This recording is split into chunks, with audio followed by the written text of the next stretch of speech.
Referendums in Arizona. Hi, my name is Victoria Packwood.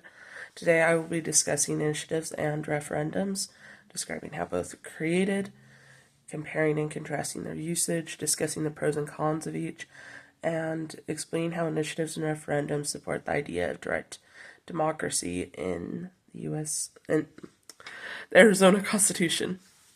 Definitions. An initiative in Arizona is defined as a legal recourse that lets voters put forward or change laws by obtaining at least 10 to 15% signatures from its voting population, which is then put on the ballot for Arizonan voters to vote on. The first process of the initiative, whereby signatures are gathered and brought forward to the Secretary of State, is referred to as a petition. The second step of the initiative process is putting the initiatives to vote via a ballot sent out to Arizona voters. There are two different types of initiatives, the constitutional initiative and the statutory initiative in the Arizona Constitution. A constitutional initiative refers to initiatives regarding the Arizona Constitution, which require a minimum of 15% signatures you put forward on the ballot, whereas the statutory initiative refers to initiatives regarding the Arizona state law, which require at least 10% signatures. A referendum in Arizona is defined as an option whereby voters gather signatures from at least 5% of its voting population to vote to veto proposed state legislation or proposed amendments to state legislation. Voters also use this option when vetoing a proposed Arizona constitutional amendment. Creation. Arizona initiatives and referendums were introduced once Arizona became a state in 1912. Although an earlier state constitution was drafted in 1910 with the right to state initiatives and referendums, President Taft did not originally accept Arizona's bid to statehood owing to concerns regarding recall of judges. Arizona took out the right to recall judges, and President Taft accepted Arizona as a state. The first state initiative was used to allow women to vote on November 5, 1912, and since then, the initiative and referendum process has been integral to the development of the Arizona Constitution and state law. Compare and contrast. There are similar comparisons and contrasts regarding initiatives and referendums and their role in direct democracy. Initiatives and referendums are similar in that they both require a certain number of signatures in order to be brought to a vote and represent ways in which voters are engaged in enacting or amending rights and policies. They are different in that initiatives seek to address specific issues not yet addressed by state legislation, whereas voters reject state legislation when they vote on referendums. Both powers can be useful in overriding inadequacies in state legislation, but only work if enough voters are united in that proposition. Pros and cons. There are pros and cons when it comes to deciding whether to use an initiative or referendum, and it depends on whether it's more profitable to add or remove legislation and whether enough voters are invested in the proposed change. Vetoes can be more effective when the law is unjust or impractical, whereas implementing new amendments might be better suited to laws that contain ambiguous verbiage or that insufficiently address current issues.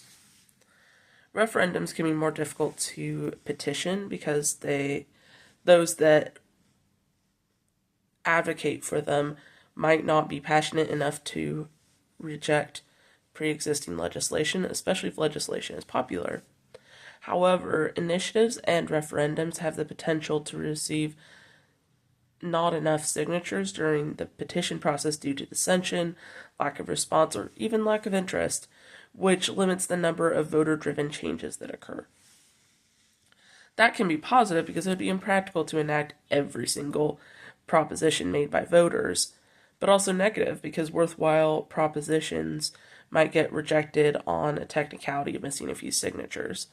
Moreover, areas within Arizona that have a larger population may be targeted more for signatures for petitions, which may result in a lack of representation in less densely populated areas. factors like practicality, response, sample size, referendums, which might make one method of legislative change more effective than another. All of those affect the overall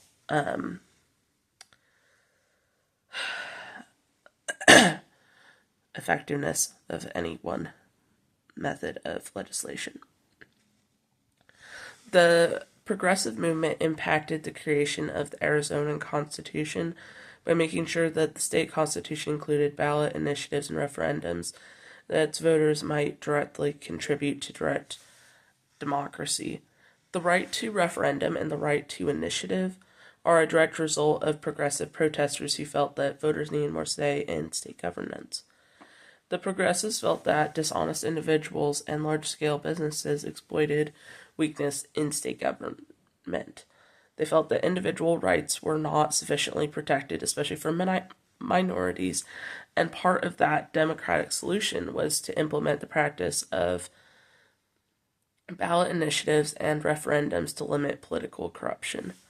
Initiatives ensure that voters are able to help enact constitutional amendments and state laws, while referendums ensure that voters can help to veto constitutional amendments and laws.